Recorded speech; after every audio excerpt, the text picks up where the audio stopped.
അപ്പോസ്തല പ്രവൃത്തി 12-ാം അധ്യായം അതിന്റെ 1 മുതൽ 17 വരെയുള്ള വാക്യത്തിൽ പത്രോസ് ജയിലിൽ കിടക്കുന്ന ചില രംഗങ്ങളും അവിടെ നിന്ന് പുറത്തു വരുന്ന രംഗങ്ങളും കാണുവാൻ കഴിയും. അതായത് ചങ്ങലകൾക്കിടയിലും ഉറങ്ങാൻ കഴിയുന്ന വലിയൊരു സമാധാനം ലഭിക്കുന്ന ഒരു പത്രോസിനെ നമുക്കവിടെ കാണാൻ കഴിയും. പ്രിയ ദൈവമക്കളെ, അപ്പോസ്തല പ്രവർത്തികൾ 12-ാം അധ്യായം സഭയുടെ ചരിത്രത്തിലെ വളരെ ഗൗരവമുള്ള ഒരു സമയത്തെ കാണിക്കുന്നതാണ്. ഇത് വെറും പത്രോസ് ജയിലിൽ നിന്ന് രക്ഷപ്പെട്ട ഒരു അത്ഭുത കഥ മാത്രമല്ല. പ്രാർത്ഥന, ദൈവത്തിന്റെ പരമാധികാരം, വിശ്വാസത്തിന്റെ ആ സമാധാനം, സഭയുടെ ആത്മീയ നിലവാരം, ഇതെല്ലാം ഒരുമിച്ച് കാണുന്ന ഒരു ഭാഗമാണ് 12-ാം അധ്യായത്തിന്റെ 1 മുതൽ 17 വരെയുള്ള വാക്യത്തിൽ കാണുന്നത്.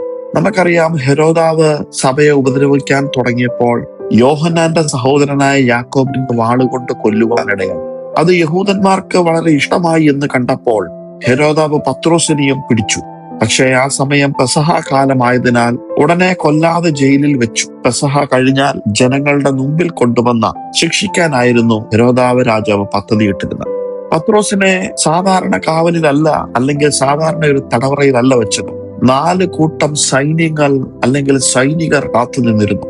അവന്റെ 2 കൈകളും ചങ്ങലകളാൽ ബന്ധിച്ചിട്ടുണ്ട്. 2 പേർ അരികിൽ വാതിലിന് കാവൽ. പുറത്തേക്ക് രക്ഷപ്പെടാൻ ഒരു സാധ്യതയോ ഒരു വഴിയോ ഇല്ലാത്ത സ്ഥിതി. പുറത്തുനിന്ന് നോക്കിയാൽ പത്രോസിന്റെ കഥ അവസാനിക്കാൻ പോകുന്നെന്ന് നമുക്ക് തോന്നാം. പക്ഷേ ഒരു അപ്പോസ്തലൻ ഇതിനകം കൊല്ലപ്പെട്ട് അടുത്തത് പത്രോസ് എന്ന അവസ്ഥയിലേക്ക് എത്തിച്ചേർന്നിരിക്കുകയാണ്. പക്ഷേ ആ രാത്രിയിൽ ജയിലിനുള്ളിൽ നടക്കുന്ന ഒരു കാര്യം വളരെ വളരെ വിചിത്രമാണ് ദൈവജനത്തിൽ എഴുതിയിരിക്കുന്നത്. പത്രോസ് ആ സമയം ഉറങ്ങുകയായിരുന്നു. മരണശിക്ഷയുടെ നിഴൽ അടുത്ത ദിവസം കാത്തു നിൽക്കുമ്പോഴും, ചങ്ങലകളിൽ ബന്ധിക്കപ്പെട്ടിരിക്കുമ്പോഴും, കാവൽക്കാരുടെ നടുവിൽ കിടക്കുമ്പോഴും പത്രോസ് ഉറങ്ങുകയാണ്. ഇവിടെ ഒരു വലിയൊരു ആത്മീയ മർമ്മമുണ്ട്. ചങ്ങലകൾ കൈകളെ പിടിച്ചാലും ദൈവത്തിൽ അഭയം പ്രാപിക്കുന്ന ഹൃദയത്തെ പിടിക്കുവാൻ അവയ്ക്ക് കഴിയത്തില്ല. പത്രോസിന് സാഹചര്യങ്ങൾ മാറിയിരുന്നില്ല. ജയിലിന്റെ വാതിൽ തുറന്നിരുന്നില്ല. ചങ്ങലകൾ അഴിഞ്ഞിരുന്നുമില്ല. ഹെരോദാവിന്റെ തീരുമാനം മാറിയിരുന്നുമില്ല. എന്നാൽ പത്രോസിന്റെ ഉള്ളിൽ ദൈവം നൽകിയ ഒരു സമാധാനമുണ്ടായിരുന്നു. ഇതാണ് ആത്മീയ വിശ്വാസത്തിന്റെ ആഴം, അല്ലെങ്കിൽ ക്രിസ്തീയ വിശ്വാസത്തിന്റെ ആഴം എന്ന് പറയുന്നത്. ദൈവം ചിലപ്പോൾ ആദ്യം നമ്മുടെ ചുറ്റുമുള്ള തടവറ തുറക്കുന്നതിന് മുമ്പ് ഉള്ളിൽ വലിയൊരു സമാധാനം നൽകും. പുറത്തെ പ്രശ്നം നിലനിൽക്കുമ്പോഴും ഉള്ളിൽ വിശ്രമിക്കാൻ നമ്മളെ പഠിപ്പിക്കും. സമാധാനപ്പെടാൻ നമ്മളെ പഠിപ്പിക്കും. സാഹചര്യങ്ങൾ മാറിയാൽ മാത്രം സമാധാനം ലഭിക്കുന്നവരല്ല ദൈവമക്കൾ. കർത്താവ് കൂടെയുണ്ടെന്നുള്ള ഉറപ്പിൽ ചങ്ങലകൾക്കിടയിലും സമാധാനം അനുഭവിക്കുന്നവരാണ് ദൈവമക്കൾ എന്ന് പറയുന്നത്. അതേ സമയത്ത് പുറത്ത് സഭ പ്രാർത്ഥിച്ചുകൊണ്ടിരിക്കുകയാണ്. ഇത് വളരെ പ്രധാനമാണ്. പത്രോസ് ജയിലിൽ ഉറങ്ങിക്കിടക്കുമ്പോൾ സഭ വീട്ടിൽ പ്രാർത്ഥിക്കുന്നു. രണ്ടും വിശ്വാസത്തിന്റെ 2 മുഖങ്ങളാണ്. അകത്ത് സമാധാനം, പുറത്ത് പ്രാർത്ഥന.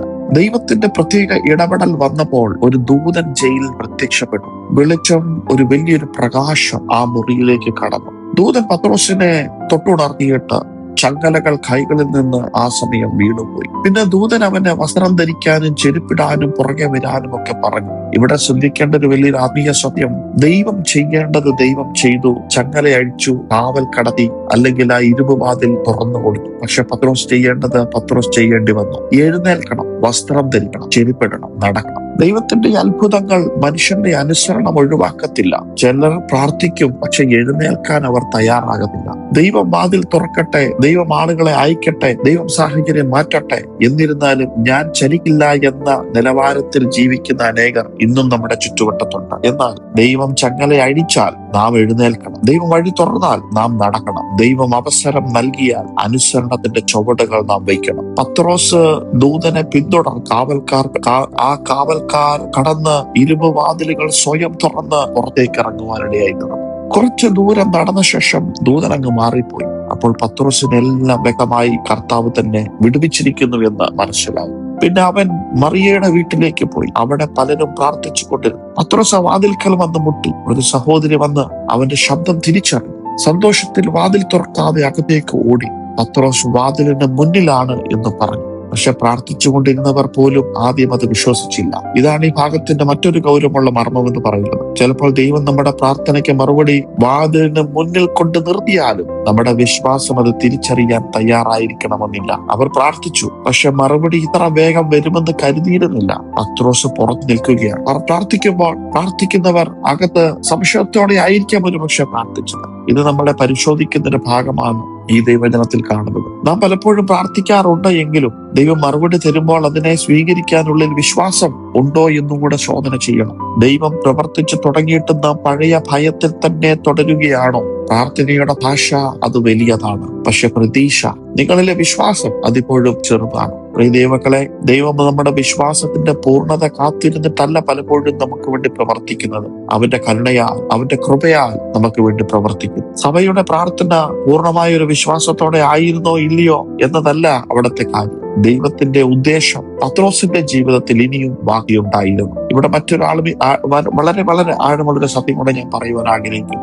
ഇവിടെ യാക്കോബ് കൊല്ലപ്പെട്ടു, പത്രോസ് വിടുതൽ പ്രാപിച്ചു. ഇത് വിശ്വാസത്തിന് എളുപ്പത്തിൽ വിശദീകരിക്കാനാവാത്തൊരു ഭാഗമാണ്. ഒരേ സഭ, ഒരേ ദൈവം. ഒരാൾ രക്തസാക്ഷിയായി, മറ്റൊരാൾ അത്ഭുതമായി രക്ഷപ്പെട്ടു. ഇവിടെ നമുക്ക് പഠിക്കേണ്ടത് പ്രാർത്ഥന ദൈവത്തെ നമ്മുടെ പദ്ധതിയിൽ കൂട്ടുന്ന മന്ത്രമല്ല. പ്രാർത്ഥന ദൈവത്തിന്റെ പരമാധികാരത്തിന് മുമ്പിൽ വിശ്വാസത്തോടെ നിൽക്കുന്ന ഒരു ജീവിതമാണ്. ദൈവം രക്ഷിച്ചാൽ അവൻ നല്ലവൻ. ദൈവം ചില കാര്യങ്ങൾ അനുവദിച്ചാലും അവൻ നല്ലവൻ. നമുക്ക് മനസ്സിലാകാത്ത ഇടങ്ങളിലും അവന്റെ രാജ്യം, അവന്റെ സമയം, അവന്റെ ഉദ്ദേശം പ്രവർത്തിച്ചു കൊണ്ടേയിരിക്കും. പത്രോസിന്റെ വിടുതൽ സഭയ്ക്ക് ഒരു ആശ്വാസമായി. യാക്കോബിന്റെ രക്തസാക്ഷിത്വം സഭയുടെ സാക്ഷ്യമായി മാറി. രണ്ടിടത്തും നമ്മുടെ ദൈവം പരാജയപ്പെട്ടില്ല. ഇന്ന് നമ്മുടെ ജീവിതത്തിൽ ചില ചങ്ങലകൾ ഉണ്ടായിരിക്കാം. പുറത്ത് കാവൽക്കാരെ പോലെ തടസ്സങ്ങൾ നിങ്ങളുടെ ജീവിതത്തിൽ ഉണ്ടായിരിക്കാം. മുന്നിൽ ഇരുമ്പ് വാതിലുകൾ ഉണ്ടായിരിക്കാം. നാളെ എന്താകുമെന്ന് അറിയാത്തൊരവസ്ഥയിലായിരിക്കാം. പക്ഷേ കർത്താവിന്റെ സാന്നിധ്യം നിങ്ങളുടെ ഉള്ളിലുണ്ടെങ്കിൽ ഭയത്തിന്റെ നടുവിലും വലിയ സമാധാനം നിങ്ങൾക്ക് ലഭിക്കും.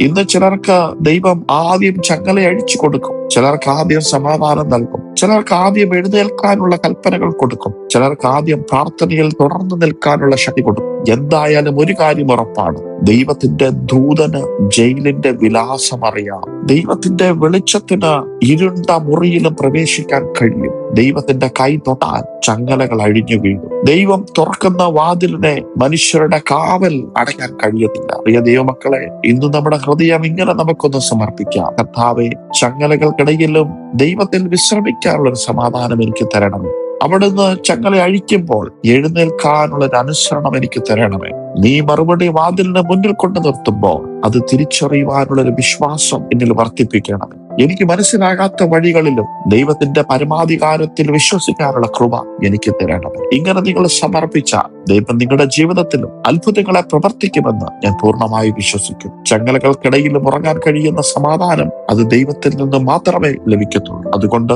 ഭയത്തിൽ തുടരാതെ, ഭയത്തിൽ തളരാതെ, പ്രാർത്ഥനയിൽ നിലനിന്നുകൊണ്ട് ദൈവത്തിന്റെ സമയത്ത് അവൻ തുറക്കുന്ന വാതിലിലൂടെ വിശ്വാസത്തോടെ നമുക്ക് മുന്നോട്ട് നടക്കാം. ദൈവം എല്ലാവരെയും ഇന്ന് ധാരാളമായി അനുഗ്രഹിക്കട്ടെ. Have A blessed day. God bless.